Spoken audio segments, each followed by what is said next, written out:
Cette séquence sera consacrée à la retouche photo et à la restauration, par exemple, ici, d'une vieille photo. Alors, ici, je vais agrandir les parties de ma photo. Voilà, ici. Alors là, vous voyez que ici, c'est un petit peu la catastrophe, hein. C'est déchiré, il y a plein d'imperfections. Bon, ce que je peux faire éventuellement, dans un premier temps, c'est déjà essayer de corriger avec les gammas pour... Ici, je vais aller dans Réglage, correction gamma, de façon, ici, à avoir une meilleure ambiance générale sur la photo. Comme ça, je verrai mieux les imperfections. Voilà. Alors, comment on fait dans ces cas-là? Ici, nous allons utiliser les outils que nous avons dans la barre ici à droite, à savoir principalement le tampon, ici. Alors, le tampon, ici, nous avons un rayon d'action, si vous voulez. Et le but, la manière d'utiliser le tampon, il faut appuyer sur la touche CTRL, laisser enfoncer, cliquer dans une zone qui est propre. Alors ici, par exemple, je vais corriger la déchirure que j'ai là, en bas. Donc je vais faire CTRL, je vais cliquer ici, un petit peu en haut, et avec la croix, je vais venir m'appliquer ici sur la déchirure. Donc le but ici, c'est de reprendre des zones qui sont propres et de les appliquer à un autre endroit. Donc vous voyez, comme ça, on va pouvoir corriger la photo. Ici, enlever les tâches. Donc par ici, CTRL-clic et je clique sur la zone. Donc, comme ceci. Voilà. Et nous pouvons, comme ça, en repiquant la matière, masquer les déchirures. Donc nous recréons de la matière. Alors volontairement, je vais faire un petit peu des tâches. Ici, par exemple, voilà. Comme ça, là, on voit une transition.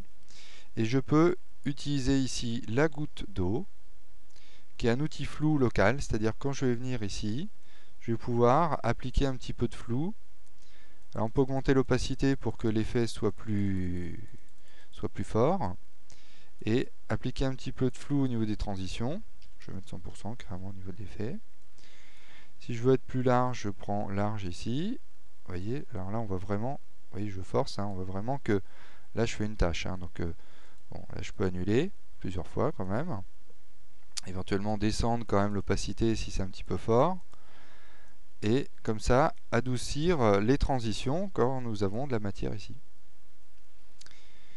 J'ai aussi à ma disposition l'outil doigt qui permet de glisser comme ça l'outil de façon à prendre de la matière et l'appliquer par-dessus un élément. Vous voyez, là, il faut cliquer, laisser appuyer. Donc c'est aussi un bon outil de retouche. Par exemple, si je veux carrément ici essayer de masquer cette tâche, je laisse appuyer. Donc on voit bien que j'étale de la matière, hein, qui va venir glisser ici. Alors, j'ai aussi des tailles plus ou moins importantes, donc je peux prendre large de façon à aller un petit peu plus rapidement ici. Donc par petites touches comme ça, je vais pouvoir masquer cette taille. Alors vous voyez, hein, faut faire attention, vous voyez mon rayon qui est large, regardez, là j'interviens sur, ici je suis intervenu sur le bord de la photo. Alors nous avons une solution pour pallier à ça, c'est-à-dire que avec la flèche blanche et l'outil rectangle ici à droite, je peux sélectionner ici une zone, voilà, dans mon image, reprendre l'outil doigt et travailler uniquement à l'intérieur de cette zone. Et comme ça, même si je viens là, vous voyez, mon rectangle de sélection va protéger cette zone.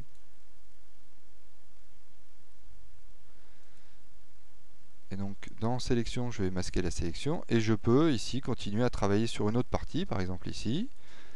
Protéger ici en créant une première, en créant une sélection. Je peux utiliser éventuellement l'outil tampon avec CTRL-clic et je duplique la matière ici. Voilà.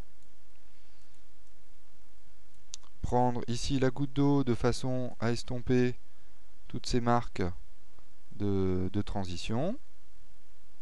Et éventuellement intervenir aussi sur le doigt. Donc je prends une forme un peu moins large. Vous voyez, pour appliquer ici la matière. Donc après, effectivement, bon, c'est un jeu de patience, hein, il faut par petites touches venir corriger les éléments sur la photo. Voilà, comme ceci. Mais comme j'ai créé mon rectangle de sélection, je ne vais pas déborder pour l'instant. Voilà, et je peux prendre ici la goutte d'eau, prendre carrément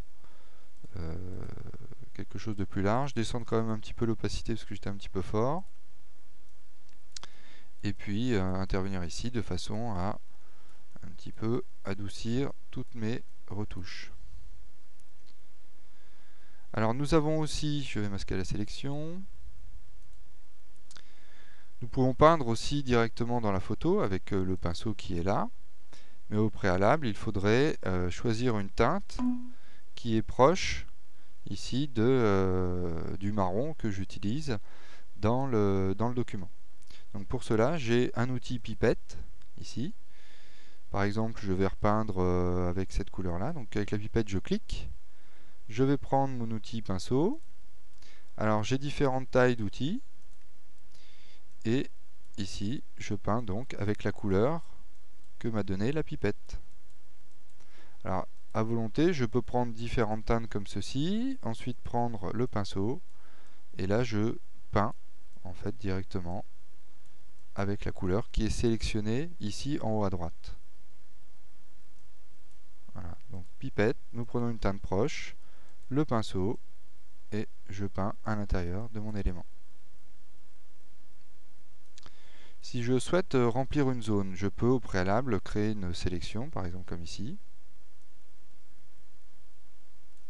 Avec la pipette, sélectionner une teinte comme celle-ci et prendre ici l'outil de remplissage, le pot de peinture, et venir cliquer ici dans la tâche. Vous voyez ? Et ici, j'ai rempli avec la couleur. Je peux enlever la sélection. Je peux éventuellement aussi essayer de le faire sans sélection, mais vous voyez que des fois ça déborde, donc nous pouvons annuler. Il faut prendre la pipette et essayer de prendre une teinte qui est assez proche de la teinte ici. Prendre le pot de peinture et cliquer là. Mais vous voyez que ici, si je ne fais pas de sélection, ça va me remplir trop d'éléments. Donc c'est toujours intéressant, pardon, ici je vais annuler, de faire au préalable une sélection et de remplir à l'intérieur. Voilà pour ce qui est un tour d'horizon des outils de retouche pour corriger comme ceci des vieilles photos ou masquer des éléments, par exemple un poteau électrique dans un ciel, ou recréer des choses qui n'existeraient pas.